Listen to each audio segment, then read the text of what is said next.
Hello and welcome to exciting episode of Humans of Pharma. I'm your host Pape from Pharma State Academy, and today's episode brings you the story of a marketing professional who's built his career on curiosity, commitment, and a deep understanding of what it means to connect science with people.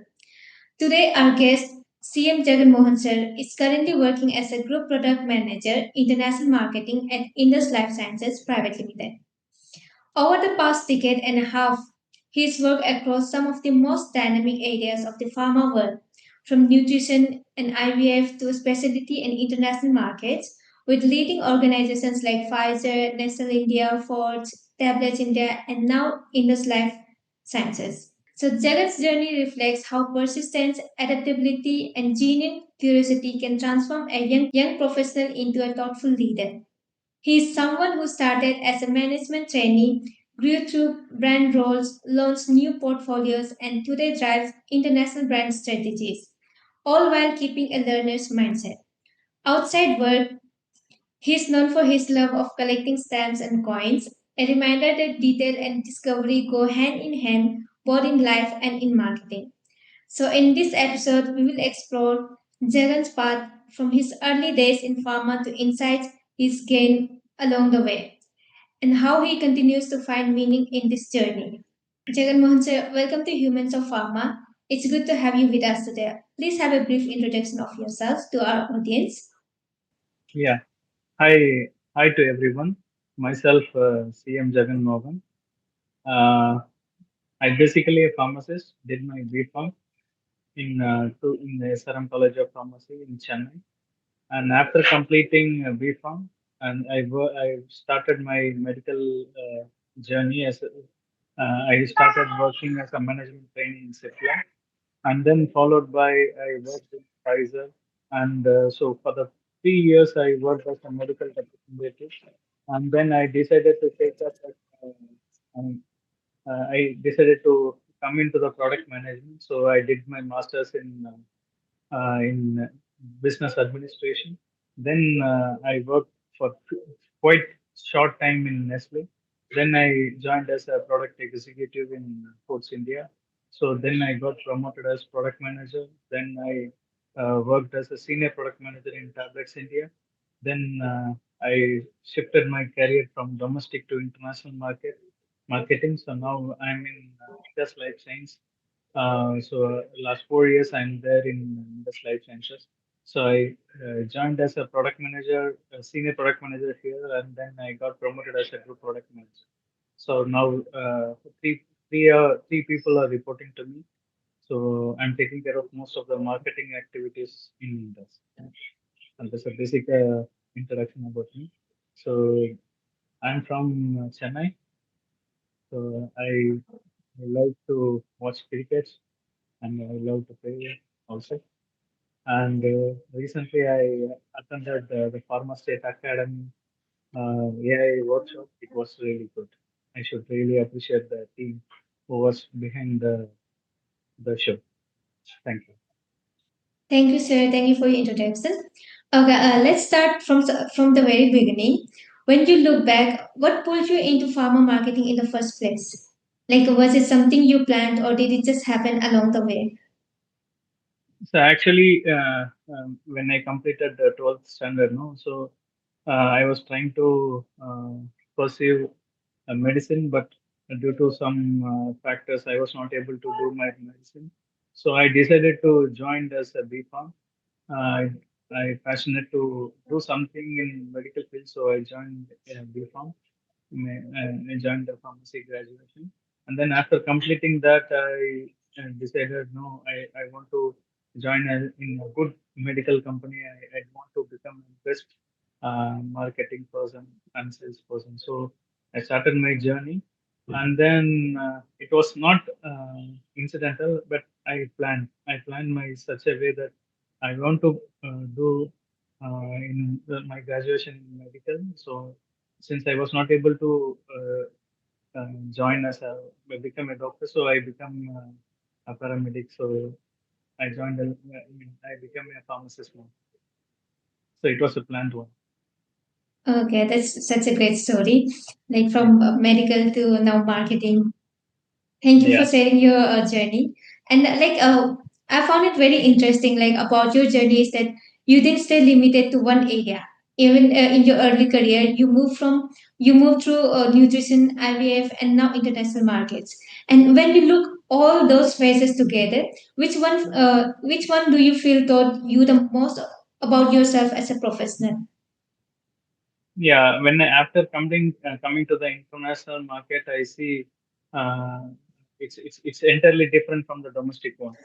So each and every country is challenging, and each and every country is different. Each and every market is different. In each and every place, the product is also different. So after coming to international marketing, so I become a thorough professional, and I'm trying to implement what are the things I learned in my previous companies and in the marketing field. So I become a thorough professional when I come into the international.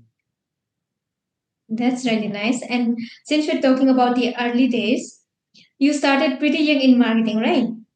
Do you remember an early mistake or even a funny moment that became a big learning later? Yeah. So the funny moment is that no, one time we were plan some activity for one of our important brands. So the activity is like screening a microalbuminuria in the patient level.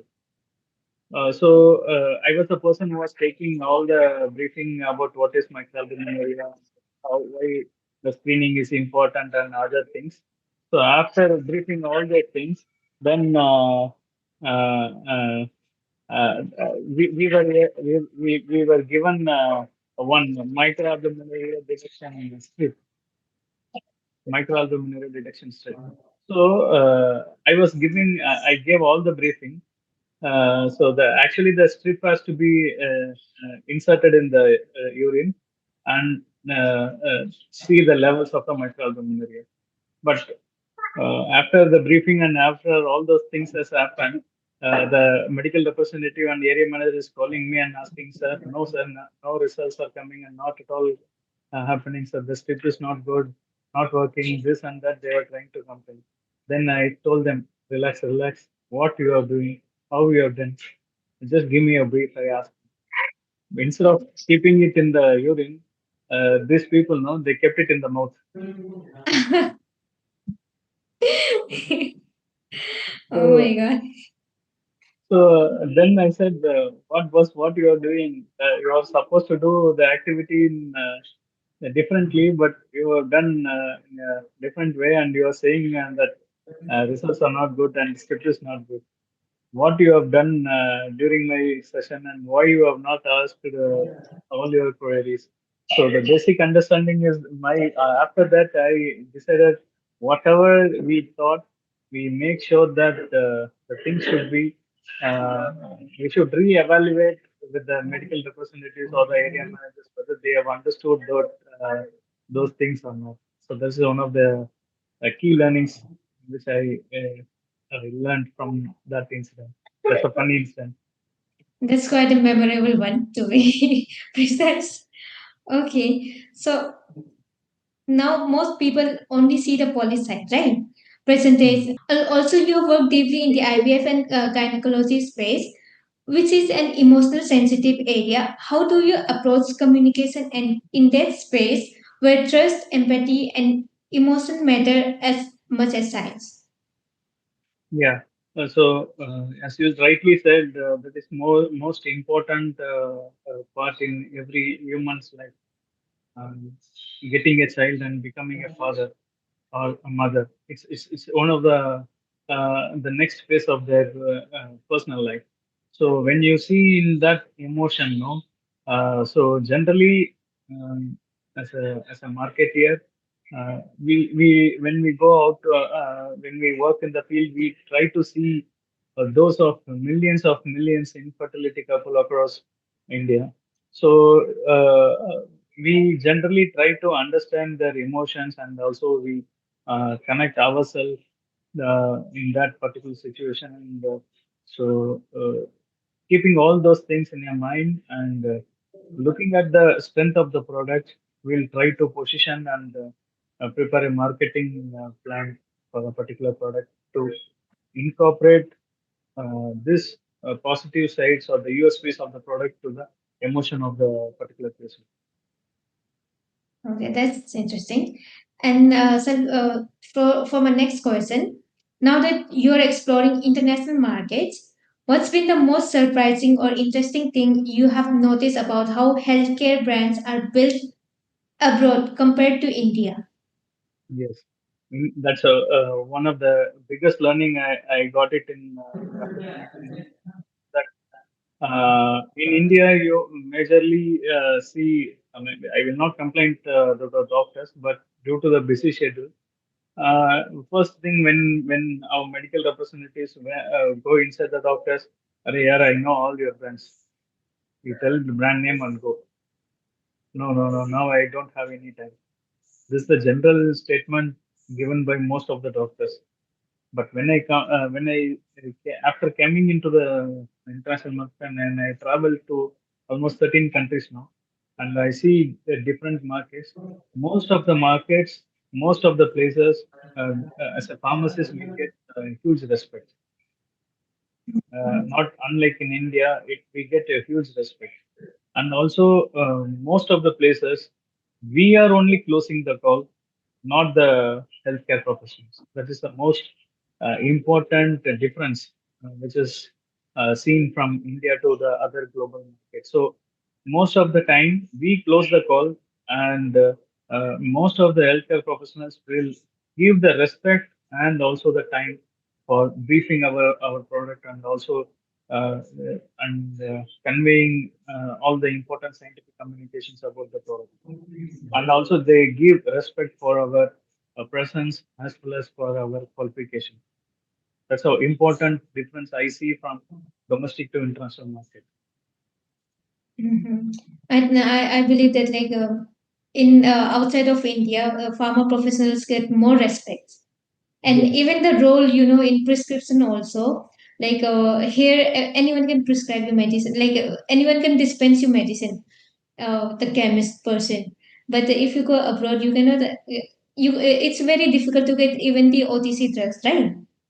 yes, yes, yes. Yeah. Even you don't they don't get the medicine very easily, and pharmacists play an important role. So, unlike here, doctors write the brands, but there most of the doctors they write the combination. No brands are getting prescribed. So, most of the times they write the generic formula. But in some places they write the brand name. But most of the times it is only the generics, and the pharmacist has a full power and control to decide which brand to give it. Should be given to the particular patient at the what dosage form. So pharmacists are almost as equivalent to the doctors in the global market. Yeah, I totally agree with your point. And that's you have a great experience with abroad and India comparing both sides. And if you were to build a brand, how would you decide what matters more, like the data or the human insight? Because both are critical, and sometimes one leads the way. Yes. So when it comes to a preparation of the brand plan or uh, creation of promotional thing, promotional literatures, the first thing I personally do is that I completely study about the market where it is going to be promoted and what type of product and what is the composition, and completely I will thoroughly analyze all those things. I do all the basic desk research, and also I thoroughly see the history of the brand. That is most important.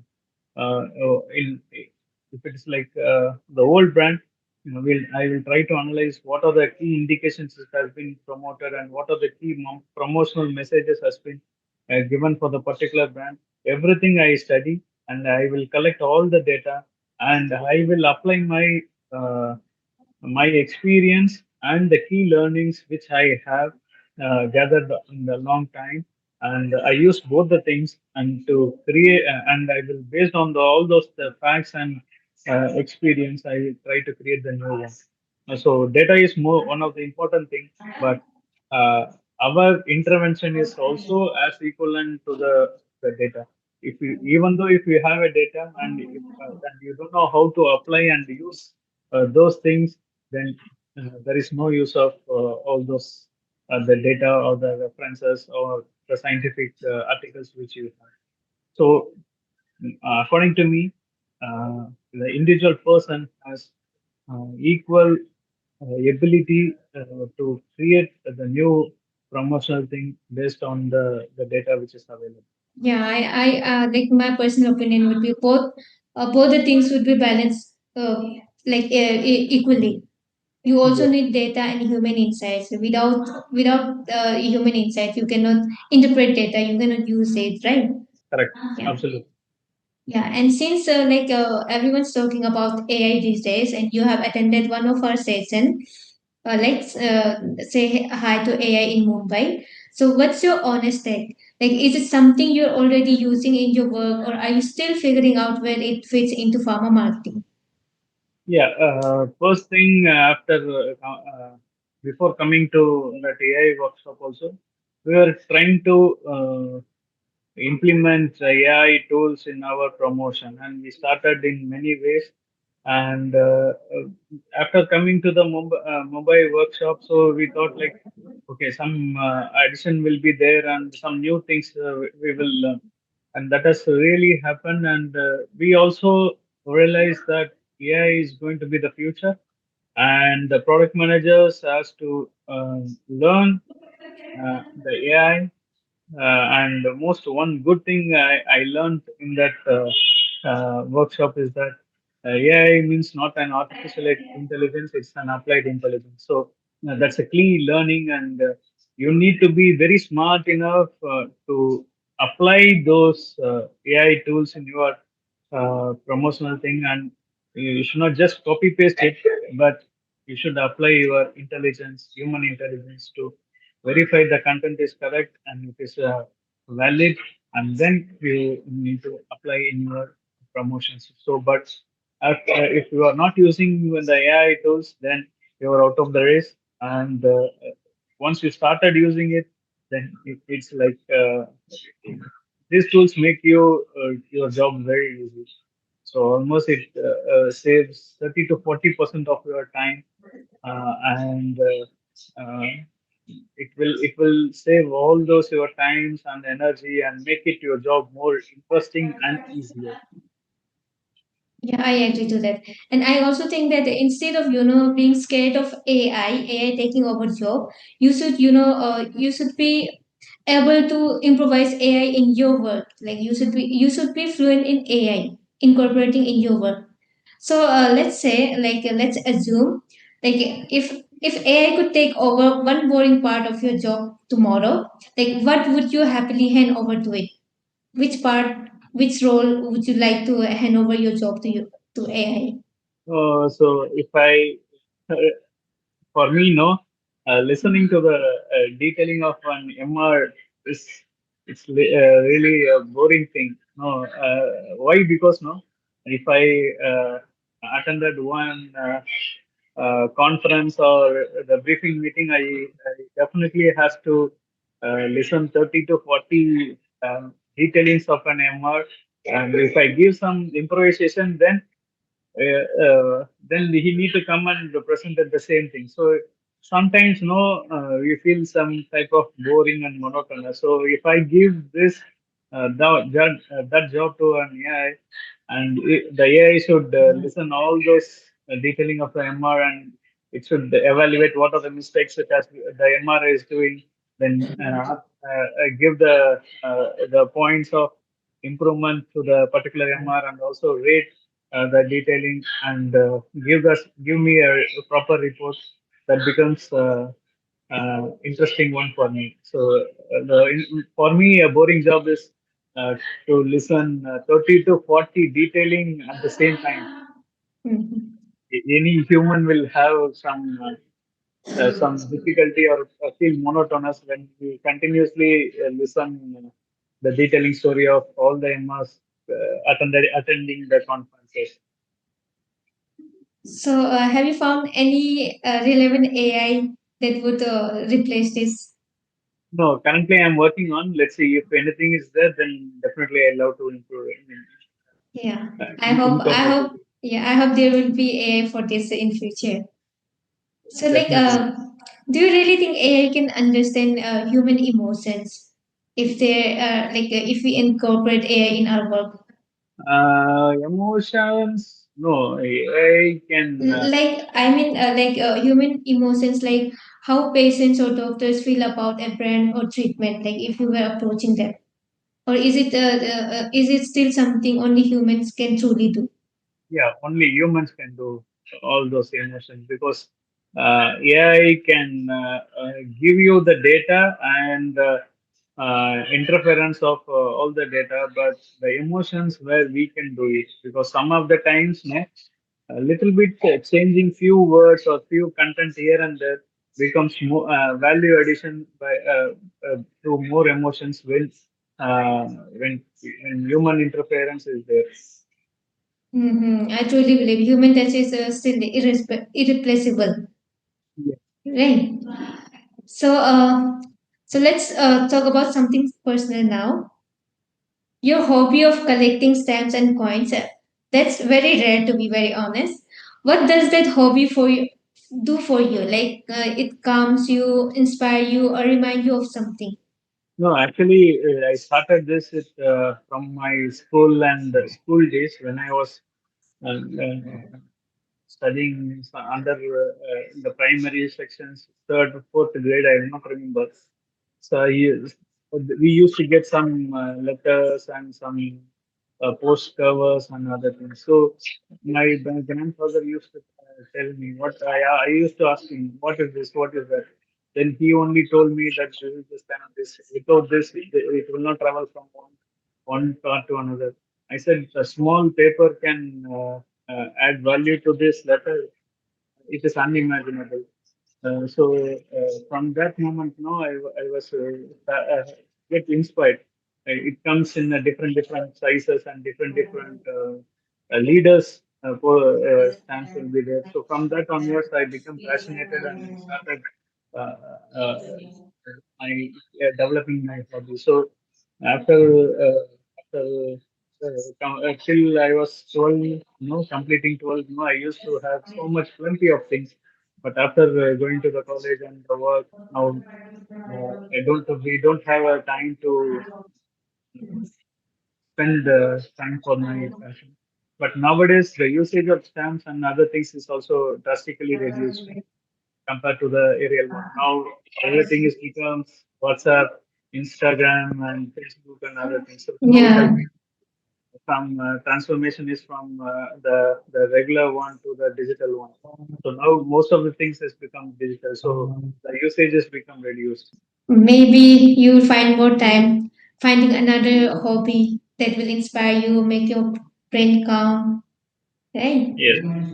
And that's actually really wonderful. Like, how much have you collected the stamps and Uh, coins? Maybe 20, 20 plus albums I used to have. Oh my God, that's really interesting to hear, you know. And okay, we have come to the last part. And before we wrap up, I want to ask you something for the students who will be listening, especially those preparing to enter pharma or pharma marketing for the very first time. So, if you could give one honest piece of advice to a student who's dreaming of building a career in pharma, what would you tell them? Like something you wish someone had told you when you were just starting out. Yeah. So I want to give a small advice to budding pharma graduates, future pharma graduates. Just small thing. Focus on your passion and try to find out what is what what you are good at, either in creativity or the communication. What you are best. And so after completing your graduation, you start in your work in your core field. Don't go anywhere. Don't go out of pharma field.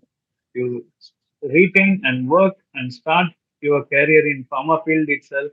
and build your career in pharma industry itself. So you can start as a medical representative, gain some field experience, and you do masters in business administration, and straight away you can join in a marketing department. And once you joined in that department, definitely you can become CEO or vice president or any other top positions very easily. But my advice is that you start your career in pharma field and work in the pharma field. Don't go any other thing after completing B Pharma or Pharm D. You start and working from the basics. Don't get bored, but instead you start working on that and build your career. Thank you. I think that will be very helpful for those students whoever is listening to this podcast. Maybe they will get insightful information what they need to do after completing their studies. So Yes. you have attended Say Hi to AI in Mumbai. So what would be your honest feedback for the session for the event? How was it? Yeah, good. It was session was good, and most of the things I find it useful. But a few things, the improvement in future things is that you teach something like how to implement how we can use those AI tools in our pharma marketing. But that was the last session, Kate, but that was wrapped up at very fast one. So maybe hands-on workshop on how to implement our AI tools in our marketing jobs will be a really helpful one, because we all know that AI is really helpful and it is going to be future, and it is going to replace all the product managers without who are not implementing the AI tools. But my suggestion is that please try to incorporate some hands-on training or hands-on sharing that tools, which will be really beneficial for the participants who are coming for the program. Yeah, I would like I to think put the question. I think the last session was actually really good, right? Yeah, but that was wrapped up very fast. And thank you for your honest feedback and for the area for letting us know the areas where we need to improve. And also, we will be having our third edition of Pharma Industry Town Hall third edition. So, what would you send message to the people who did not attend the first and Yeah, second please. edition? Yeah, AI is going to be the future. Please attend the workshop and try to know the important and the seriousness of the AI tools, which is really building up in last maybe 2 to 3 years. These tools are getting really built up.